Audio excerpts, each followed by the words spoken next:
नमस्कार, बिहार न्यूज़ देख रहे हैं आप। दिन भर की खबरों में आपका स्वागत है। मैं हूं श्रुति चौबे आपके साथ। आज दिन है शुक्रवार और तारीख 26 जून। आइए नजर डालते हैं बिहार की आज की मुख्य खबरों पर।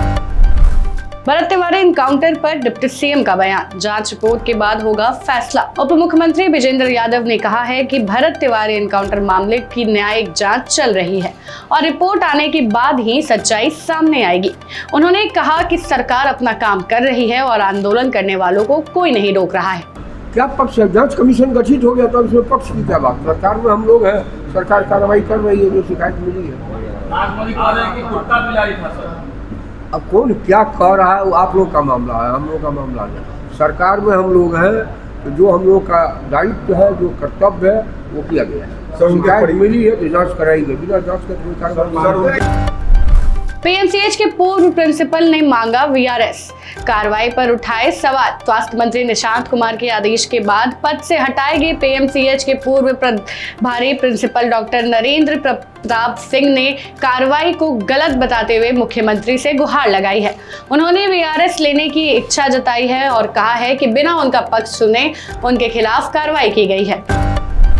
राबड़ी आवास खाली करने की तैयारी शुरू, 29 जून का आखिरी समय। पटना के 10 सर्कुलर रोड स्थित राबड़ी देवी के सरकारी आवास को खाली करने की तैयारी शुरू हो गई है।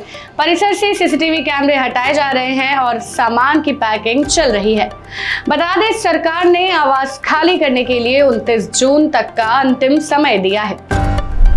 नीट री एग्जाम फर्जीवाड़े की जांच तेज, 12 सदस्यीय एसआईटी गठित। नीट यूजी री एग्जाम में फर्जीवाड़े की जांच के लिए ईओयू ने 12 सदस्यीय एसआईटी का गठन किया है।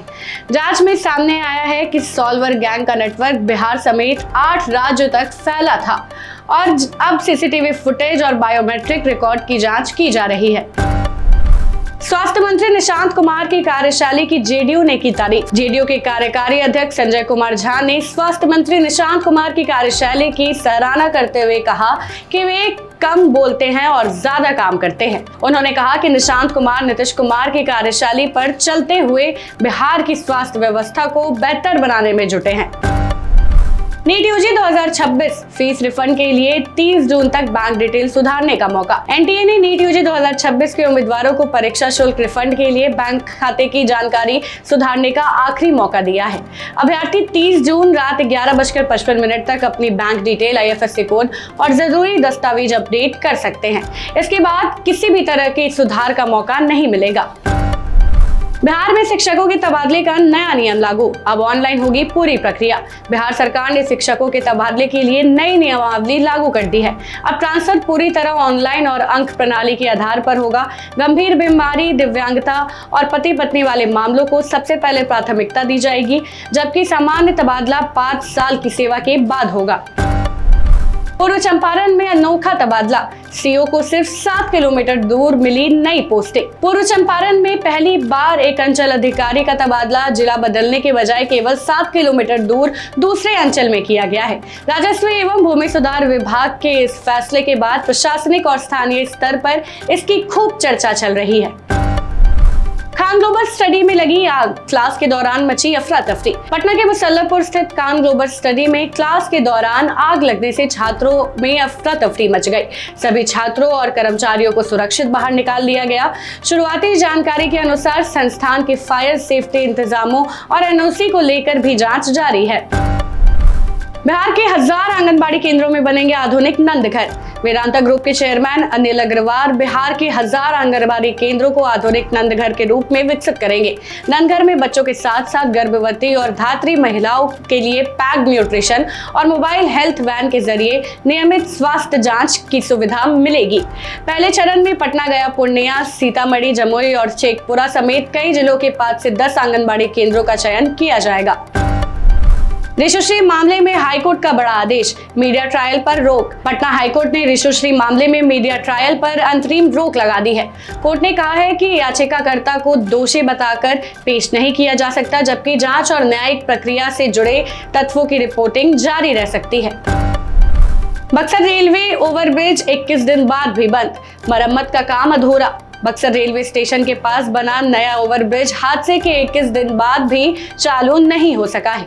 रेलवे ने 15 दिन में मरम्मत पूरी करने का दावा किया था, लेकिन अब पुल को पूरी तरह शुरू होने में करीब 2 महीने लगने की संभावना है। मोतिहारी अस्पताल में महिला सुरक्षा गार्ड से छेड़छाड़ का आरोप, कर्मचारी से हुई मारपीट। मोतिहारी के पताही सामुदायिक स्वास्थ्य केंद्र में महिला सुरक्षा गार्ड ने अस्पताल के एक एम्बुलेंस सहायक पर छेड़छाड़ और आपत्तिजनक टिप्पणी करने का आरोप लगाया है। विरोध करने पर दोनों के बीच कहासुनी और मारपीट हुई, जिसके बाद अस्पताल कर्मियों ने बीच बचाव किया। मामले में अस्पताल प्रशासन आगे की कार्रवाई की तैयारी कर रहा है। बाढ़ में गंगा स्नान के दौरान 2 दोस्त डूबे, एक का शव मिला, दूसरे की तलाश जारी। पटना के बाढ़ स्थित पोस्ट ऑफिस घाट पर गंगा में नहाने गए 5 दोस्तों में से 2 युवक तेज बहाव में डूब गए। एक युवक का शव बरामद किया गया है। घटना के बाद स्थानीय लोगों ने घाट पर चेतावनी बोर्ड और सुरक्षा इंतजाम नहीं होने पर सवाल उठाए हैं।